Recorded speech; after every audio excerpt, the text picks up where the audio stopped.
Well, the root of the word conservation and conservative are intertwined, and the root of conservative history is rooted in environmentalism. The biggest environmental achievements of all time in America started with Teddy Roosevelt, who was a Republican, and went all the way up to the second George Bush, who created the largest marine sanctuary in U.S. history. In between that, you had Richard Nixon, who created the biggest environmental policies in American history.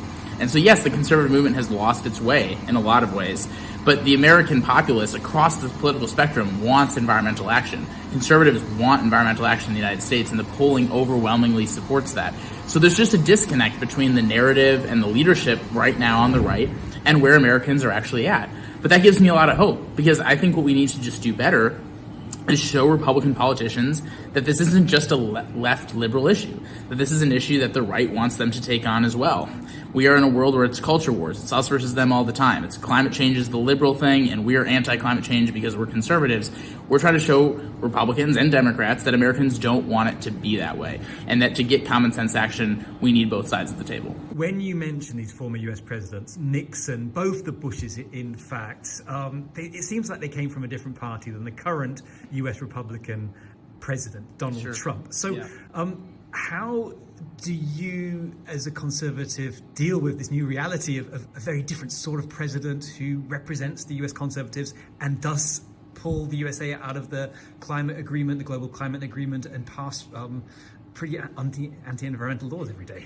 Well, we're trying to show the president that, a lot of his narrative is rooted in still conservative principles. It's pro-America. It's about, taking care of our home. It's about conserving what we love. It's about, protecting America's heritage. All those things are important, but so is fighting climate change to those things, right? Protecting the environment is important for our heritage and important for our country's legacy and all those things. So what we're trying to do is tie his priorities to the importance of fighting climate change and environmental issues. We have 3.5 years to make progress and try to make progress with this president, and we're going to at least try, because it's better to be at the table than on the menu. And, that's kind of something that a lot of environmental groups have struggled with over the years, is they just attack him over and over and over again. And then they don't have an opportunity to work with him to try to get something positive done. In this world of American politics where everything is polarizing, you have to at least try to get something done with somebody that you disagree with, because otherwise you're just losing action for 4 years. So we're going to try to engage as much as possible. We are preparing for a really big pro-environmental announcement coming in the next couple of weeks that will be historic, and hopefully that's the first of many. And we helped get Donald Trump to get to that place because we showed him that this issue is positively correlated with the other issues that he cares about, and that you can mesh those two together. Why do you think the environment became dragged into the culture wars? Why do you think it became such a divisive issue when we all need air to breathe? Well, every issue has become a culture war issue now, and unfortunately the environment has just been caught up in that.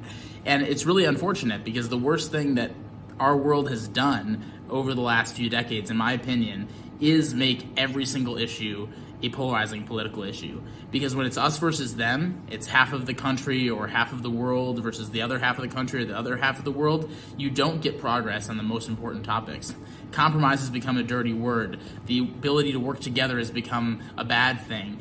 And people are upset when people try to find some sort of common ground. We have to get back to a point where, especially on issues that we all share, specifically the environment, that's actually rewarded. That working across party lines or working across political ideologies to get to the best solution is actually rewarded. Because when you do that, you represent the most people possible, and you get the most durable solutions that last a really long time. We have to get this issue out of the culture wars. I don't know how we get other issues out of the culture wars, but what I do know is that the environment affects us all the same, no matter who we voted for or how we believe in other issues. And until we change the incentive to getting the environment to be a priority for everyone, not just one side, we're not going to get the solutions that we need.